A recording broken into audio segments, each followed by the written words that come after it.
Colombia, South America, a beautiful, wild, diverse country. From the bustling capital of Bogota to small, remote villages with a simpler way of life, Colombia hosts a socio-economic profile as diverse as its landscape.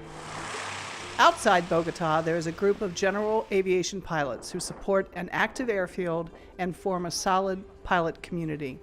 The group is called the Civil Air Patrol.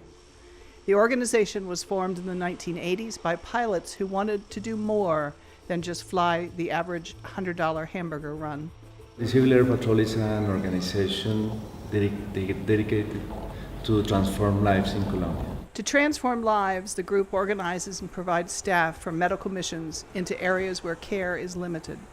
Volunteer doctors, nurses, and aid workers are transported into these remote areas by volunteer pilots in a variety of aircraft. Flight planning is crucial for these challenging missions to account for terrain, weather, and to work around government bureaucracy. For this flight, the mission is to fly to El Charco, which involves crossing the 17,000-foot Andes Mountains. The Quest Kodiak is full of medical gear and supplies, descending through the jungle into a short, narrow strip.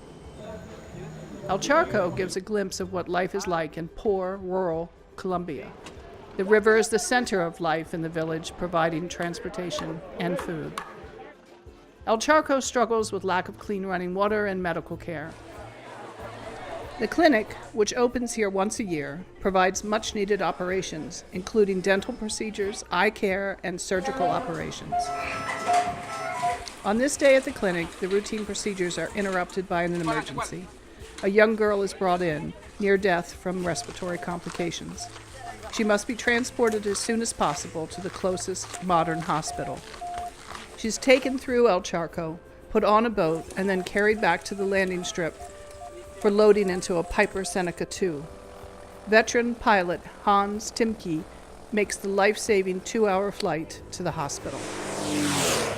If I would not have landed exactly just by heaven's decree, I think so, that time, it would have taken about 5 hours by boat through the rivers, the ocean to Tumaco, and from what I heard, something like 12 or 13 hours to the next best hospital from there. It would have taken at least close to 20 hours.